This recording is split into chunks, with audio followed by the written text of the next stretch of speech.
Hi hello good morning. എല്ലാവരും സുഖമായിരിക്കണല്ലോ. ഞാനും സുഖമായിരിക്കുന്നു. എന്തൊക്കെയുണ്ട് വിശേഷം? ഞങ്ങളുടെ നാട്ടിലൊക്കെ നല്ല മഴയാണ്, മഞ്ഞാണ്. മഞ്ഞിൻ്റെ തണുപ്പ് രാവിലെയൊക്കെ, മഞ്ഞിൻ്റെ തണുപ്പും രാത്രിയിലൊക്കെ മഴയും ഇങ്ങനെയൊക്കെയുള്ളൊരു പ്രത്യേക ക്ലൈമറ്റാണ് ഇവിടെയൊക്കെ. പിന്നെ എന്തൊക്കെയുണ്ട് വിശേഷം? നിങ്ങളുടെ വിശേഷങ്ങളൊക്കെ ഷെയർ ചെയ്യൂ. ഇന്ന് ഞാൻ പറയുന്നത് ഒരു മോട്ടിവേഷനോ ഒന്നുമല്ല, പക്ഷേ ഒരു നമ്മുടെ ഓരോരുത്തരുടെയും ജീവിതത്തിൽ ഓരോരുത്തരും ഓരോ കാര്യങ്ങൾക്ക് പ്രാധാന്യം കൊടുക്കാറുണ്ട്. ചിലർ എന്താ പറയുക, എല്ലാം സ്നേഹത്തിന് പ്രാധാന്യം കൊടുക്കാറുണ്ട്, ഫ്രണ്ട്ഷിപ്പിന് പ്രാധാന്യം കൊടുക്കാറുണ്ട്, ലൈഫിന് പ്രാധാന്യം കൊടുക്കാറുണ്ട്. ഓരോ ഘട്ടത്തിലും ഓരോ കാര്യങ്ങൾക്ക് ഓരോരുത്തരും പ്രാധാന്യം കൊടുത്ത് മുന്നോട്ട് പോകാറുണ്ട്. അപ്പം അങ്ങനെ ഉള്ള ഒരു കാലഘട്ടത്തിൽ സ്നേഹത്തിന് പ്രാധാന്യം കൊടുത്ത് ഇപ്പോഴും ആ സ്നേഹത്തിന് വേണ്ടി ജീവിക്കുന്ന, എന്തൊക്കെ പ്രതീക്ഷ അതിൽ അർപ്പിച്ചുകൊണ്ട് ജീവിക്കുന്ന ഒരു ആളിൻ്റെ അല്ലെങ്കിൽ ഒരു സ്ത്രീയുടെ ഒരു യാഥാർത്ഥ്യമാണ് ഞാനിവിടെ പറയുന്നത്. ഇപ്പോഴും പ്രതീക്ഷ, അതായത് ഒരുപാട് വർഷങ്ങളായി, പ്രായമായി, വയസ്സായി, എന്നാലും സ്നേഹത്തിന് പ്രാധാന്യം കൊടുത്ത് ഇപ്പോഴും ആ പ്രതീക്ഷയോടെ സ്ഥിരമായി കാണുന്ന, താൻ സ്നേഹിച്ചിരുന്ന ആളിനെ സ്ഥിരമായി കണ്ടുമുട്ടിയിരുന്ന സ്ഥലത്ത് ഇപ്പോഴും പ്രതീക്ഷയോടെ പോയി നിൽക്കുന്ന ആ സ്ത്രീയുടെ മാനസികാവസ്ഥ, താൻ സ്നേഹിച്ചിരുന്ന ആൾ വരില്ല എന്ന വിശ്വാസം മനസ്സിലെവിടെയോ ഉണ്ട്. പക്ഷേ ഇപ്പോൾ ആൾക്ക് സമനിലതൊക്കെ തെറ്റി, അതായത് ഒന്നും തിരിച്ചറിയാൻ പറ്റില്ല ഉള്ള ഒരവസ്ഥയാണ്. എന്നാലും താൻ സ്നേഹിച്ചിരുന്ന ആ വ്യക്തി ഇവിടെ വരും എന്നുള്ളൊരു പ്രതീക്ഷയിൽ ഇപ്പോഴും ആ സ്ഥലം സ്ഥിരമായി സന്ദർശിക്കുന്ന ഒരു അമ്മയുണ്ട്. ആ അമ്മയുടെ കഥയാണ് ഞാൻ പറയുന്നത്.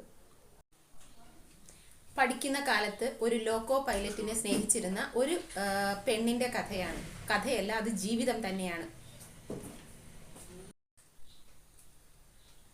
ഇപ്പം പണ്ടത്തെ കാലങ്ങളിലൊക്കെ ഫോണിൻ്റെ ഒന്നും ഉപയോഗം ഇല്ലാത്ത, അതായത് ഫോണിൻ്റെ ഒന്നും അധികം ഉപയോഗം ഇല്ലാത്തൊരു സമയമായിരുന്നു. അപ്പോൾ ഈ പെൺകുട്ടി ഈ പൈലറ്റിനെ കാണുന്നത് ട്രെയിനിൽ ആ ഒരു സ്റ്റോപ്പുണ്ട്, അവിടെ വെച്ചിട്ടാണ് ഇവർ സ്ഥിരം കാണുന്നതും സംസാരിക്കുന്നതും ഒക്കെ അവിടെ വെച്ചിട്ടാണ്. അത് കഴിഞ്ഞിട്ട് പിന്നെ അവരവരുടെ വീടുകൾ, അതായത് നാടുകളിലേക്ക് പോവുകയും ചെയ്യുകയാണ്. അപ്പം ഫോണൊന്നും ഇല്ലാത്തതുകൊണ്ട് കൂടുതൽ ഡീറ്റെയിൽസും കാര്യങ്ങളൊന്നും അറിയില്ല. പക്ഷെ രണ്ടുപേരും സ്നേഹത്തിലാണ്. കുറേ നാൾ കഴിഞ്ഞപ്പോൾ ഇങ്ങനെ എന്നും അവിടെ വെച്ചാണ് ഒരു സ്റ്റോപ്പുണ്ട്, അവിടെ വെച്ചാണ് കാണുന്നത്, സംസാരിക്കുന്നത്. കുറച്ച് ദിവസം കഴിഞ്ഞപ്പോൾ ഈ പൈലറ്റിനെ കാണാനില്ല. എന്നാലും ഈ പെൺകുട്ടി സ്ഥിരം അവിടെ വന്ന് എന്നെങ്കിലും വരും എന്നുള്ളൊരു പ്രതീക്ഷയിൽ അവിടെ വരുമായിരുന്നു. ഒരു ദിവസം പത്രത്തിലാണ് വാർത്ത അറിഞ്ഞത്, പൈലറ്റ് മരിച്ചുപോയി, താൻ സ്നേഹിച്ചിരുന്ന വ്യക്തി മരിച്ചുപോയി എന്ന്. അന്നാണ് അവൾ അത് അറിയുന്നത്. അപ്പോൾ അന്ന് പത്രത്തിൽ വായിച്ചതോടെ അവളുടെ ആകെ സമനില തെറ്റി. അവൾ എന്ത് ചെയ്തു? വീട് വിട്ട് പോയി അങ്ങനെ അലഞ്ഞു നടക്കുന്നു. രൂപം മാറി, വേഷം മാറി, ഭാവം മാറി, എല്ലാം മാറി, നരകൾ ബാധിച്ചു. ഇങ്ങനെ വർഷങ്ങൾ കഴിഞ്ഞു. പക്ഷെ എന്നാലും സ്ഥിരം എന്നും എവിടെയാണോ അവർ മീറ്റ് ചെയ്തിരുന്ന ആ സ്ഥലത്ത് ഇപ്പോഴും വരുന്നുണ്ടെന്നാണ് അത് സത്യം. അപ്പം അതായത് ആ സ്ത്രീയുടെ മനസ്സിൽ താൻ സ്നേഹിച്ചിരുന്ന പുരുഷൻ മരിച്ചിട്ടില്ല, തന്നെ കാണാൻ അവിടെ വരും എന്നുള്ളൊരു പ്രതീക്ഷയാണ്. അതിന് ഇപ്പോഴും ആ സ്ത്രീ ആ സ്റ്റോപ്പിൽ വരികയും വന്ന് കുറേ നേരം നിന്ന് നിരാശയായി മടങ്ങുകയും ചെയ്യുന്നു എന്നതാണ് വാസ്തവം. ചിലർക്ക് യാഥാർത്ഥ്യങ്ങളെ അംഗീകരിക്കാൻ വളരെ ബുദ്ധിമുട്ടായിരിക്കും. ചിലരെ യാഥാർത്ഥ്യങ്ങളുമായി പൊരുത്തപ്പെട്ട് മുന്നോട്ട് പോകുന്നവരുമുണ്ട്. അപ്പം എല്ലാ മനുഷ്യർക്കും എല്ലാ കാര്യങ്ങളും ഒരുപോലെ അവര് മനസ്സിൽ ഉൾക്കൊള്ളണമെന്നില്ല. ചിലർക്ക് സത്യങ്ങൾ സത്യങ്ങളായി തിരിച്ചറിയാനുള്ള മനസ്സുണ്ട്, ശക്തിയുണ്ട്. ചിലർക്ക് സത്യങ്ങളെ അംഗീകരിക്കാനുള്ള, ഇത് സത്യമാണെന്ന് മനസ്സിൽ ഉറപ്പിച്ചാലും സത്യം അംഗീകരിക്കാൻ വിഷമിക്കുന്ന ഒരുപാട് ആൾക്കാരുണ്ട്. അപ്പം ഓരോ തട്ടിലും ഉള്ള ആൾക്കാരാണ്. എത്ര വിദ്യാസമ്പന്നരായാലും അവരുടെ എല്ലാം മനസ്സ് എന്ന് പറയുന്നത് എൻ്റെ അഭിപ്രായത്തിൽ ഒരു ചില്ലുകൊട്ടാരം തന്നെയാണ്. അത് എപ്പോൾ പൊട്ടി വീഴുമെന്ന് ആർക്കും പറയാൻ പറ്റില്ല. ചില പ്രശ്നങ്ങൾ മനസ്സിന് താങ്ങാൻ സാധിക്കുന്നവരുണ്ട്. അതായത് ചില പ്രശ്നങ്ങൾ മനസ്സിൽ അവർക്ക് ഇത് സാരമില്ല, ഇത് പോട്ടെ എന്ന് വിചാരിച്ച് ഒരുപാട് പേര് മുന്നോട്ട് ജീവിക്കുന്നുണ്ട്. അപ്പം ആ അമ്മയെ സംബന്ധിച്ചിടത്തോളം അവർക്ക് ഇപ്പോഴും ആ പ്രതീക്ഷ മനസ്സിൽ തന്നെയുണ്ട്. അവർക്ക് ആ സത്യത്തെ അംഗീകരിക്കാൻ അവർ തയ്യാറല്ല. അപ്പം നമ്മളും ചില സാഹചര്യങ്ങളിൽ അങ്ങനെ തന്നെ ആയിരിക്കാം. സത്യത്തെ അംഗീകരിച്ചു കൊടുക്കാൻ നമ്മൾ തയ്യാറാവില്ല. നമുക്കത് നഷ്ടപ്പെട്ടു, അല്ലെങ്കിൽ നമുക്കത് ഇല്ല, അത് ജീവനോടെ ഇല്ല എന്നുള്ള ഒരു ഉറപ്പുണ്ടെങ്കിലും നമ്മളിലും ചില സമയത്ത് പ്രതീക്ഷ നമ്മൾ കൈവിടാതിരിക്കും. ഒന്നും തിരികെ കിട്ടില്ല, അല്ലെങ്കിൽ തിരിച്ചു വരില്ല എന്നുള്ള ചില സാഹചര്യങ്ങൾ നമുക്കറിയാമെങ്കിലും നമ്മൾ പ്രതീക്ഷ കൈവിടാതെ മുന്നോട്ട് പോകും.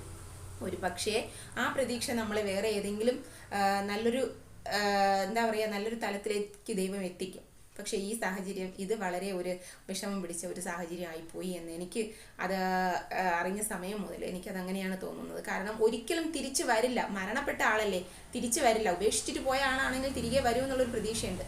മരിച്ചു പോയ ഒരാൾ മരിച്ചുപോയി എന്ന് അറിയാം, എന്നാലും പോയി കാത്തു നിൽക്കുന്ന ആ ഒരു അവസ്ഥ ദയനീയം. എപ്പോഴും മനസ്സ് തളർന്നിരിക്കുന്ന ഒരാൾക്ക് എന്തെങ്കിലും ആശ്വാസം നമ്മളെ കൊണ്ട് കൊടുക്കാൻ പറ്റിയാൽ അത് വളരെ വലിയൊരു എന്താ പറയുക, ഒരാശ്വാസം തന്നെയാണത്. നമ്മൾ അവർക്ക് കൊടുക്കുന്ന ഏറ്റവും വലിയൊരു മോട്ടിവേഷൻ, അല്ലെങ്കിൽ അവർക്ക് കൊടുക്കുന്ന ഏറ്റവും ഒരു ഉപകാരം തന്നെയായിരിക്കും അത്. അവരെ പഴയ രീതിയിൽ നമുക്ക് കൊണ്ടുവരാൻ പറ്റുകയാണെങ്കിൽ ഏറ്റവും ബെറ്റർ. നമ്മൾ മനസ്സറിഞ്ഞ് പ്രവർത്തിക്കുക, ഒരാളിൻ്റെ മനസ്സറിഞ്ഞ് നമ്മൾ പ്രവർത്തിക്കുക, അർഹതയുള്ളവർക്ക് അർഹതപ്പെട്ട സ്ഥാനങ്ങൾ കൊടുക്കുക, അവരോട് കൂടെ നമ്മുടെ കൂടെ ചേർത്ത് കൊണ്ടുവരിക. ഒരുപാട് കാര്യങ്ങൾക്ക് നമ്മളെ കൊണ്ട് കഴിയും. മറ്റുള്ളവരുടെ ഇത് വിഷമിച്ചിരിക്കുന്നത്, സങ്കടപ്പെട്ടിരിക്കുന്നവരുടെ മനസ്സ് കാണാനും അത് സോൾവ് ചെയ്യാനും നമ്മളെ കൊണ്ട് ഒരുപാട് പേർക്ക് അത് കഴിയും. പക്ഷെ എല്ലാവർക്കും, അതായത് നമുക്ക് പണപരമായിട്ട് ആരെയും സഹായിക്കാനോ സപ്പോർട്ട് ചെയ്യാനോ ഒന്നുള്ള ആർക്കും അതിനുള്ള സാമ്പത്തിക ശേഷിയൊന്നും ഉണ്ടാവില്ല.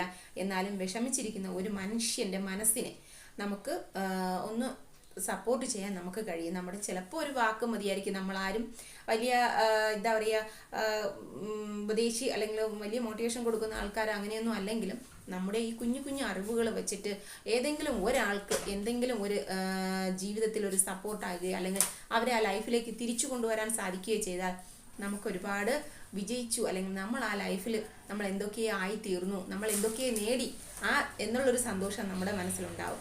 അങ്ങനെയാണ്. അപ്പം എല്ലാവരും വിഷമിച്ചിരിക്കുന്ന ആൾക്കാർക്കൊക്കെ ഒരു താങ്ങായി മുന്നോട്ട് പോവുക. പിന്നെ ഒരു കാര്യം, എല്ലാവർക്കും എല്ലാം താങ്ങാനുള്ള ഒരു മനഃശക്തി ഉണ്ടാവില്ല കേട്ടോ. കുറേ പേരൊക്കെ ഇതുമായിട്ട് അഡ്ജസ്റ്റ് ചെയ്ത് ഇതുപോലെ പ്രതീക്ഷ കൈവിടാതെ മുന്നോട്ട് ജീവിക്കുന്ന ആൾക്കാരുണ്ട്.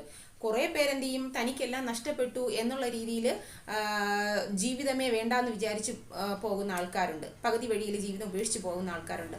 എന്തായാലും അവർ അങ്ങനെയൊന്നും ചെയ്തെന്നും പറഞ്ഞ് നമ്മൾ ആർക്കും ഒന്നും നേടാൻ കഴിയില്ല. ഒന്നല്ലെങ്കിൽ നമ്മൾ എന്ത് ചെയ്യുക, പ്രതീക്ഷ കൈവിടാതെ ജീവിക്കുക, മുന്നോട്ട് പോവുക. ഈ ഒരു അമ്മയുടെ കാര്യം അറിഞ്ഞപ്പോൾ തന്നെ എനിക്ക് ആ അമ്മയോട് ഭയങ്കര ഒരു ആരാധന തോന്നുന്നതാണ്. കാരണം എന്ത് പ്രതീക്ഷയോടെയാണ് അമ്മ നിൽക്കുന്നത്. പക്ഷെ ഇപ്പം നല്ല മെൻ്റലി അമ്മ നല്ല ഇതല്ല കേട്ടോ. ഇച്ചിരി പ്രശ്നങ്ങളൊക്കെ ഉണ്ട്. എന്നാലും എത്ര പ്രശ്നങ്ങളുണ്ടെങ്കിലും ആ പ്രതീക്ഷ കൈവിടാതെ ആ കറക്റ്റ് പോയിന്റിൽ ദിവസവും വന്ന് നിൽക്കുന്നു. കുറച്ച് നേരം നിൽക്കുന്നു, ട്രെയിൻ വരുന്നു, ട്രെയിൻ തിരികെ പോകുന്ന സമയത്ത് അമ്മ തിരികെ പോകുന്നു. അതാണ് ആ പ്രതീക്ഷ എന്ന് പറയുന്നത്. അതൊക്കെ കാണുകയും നമുക്ക് കേൾക്കുകയൊക്കെ ചെയ്യുമ്പോൾ നമുക്ക് എന്തോ ഒരു ആരാധനയാണ് അവരോടൊക്കെ, ഇങ്ങനെയുള്ള ആൾക്കാരോടൊക്കെ നമുക്ക് തോന്നുന്നത്. അപ്പം ഇന്നത്തെ എൻ്റെ വിശേഷങ്ങളും വീഡിയോയും ഇത്രയേ ഉള്ളൂ. പുതിയ വിശേഷങ്ങളും പുതിയ വീഡിയോയുമായി നിങ്ങളുടെ മുന്നിൽ വീണ്ടും വരും. അതുവരെ നിങ്ങളുടെ സ്വന്തം കാർത്തു. ബൈ.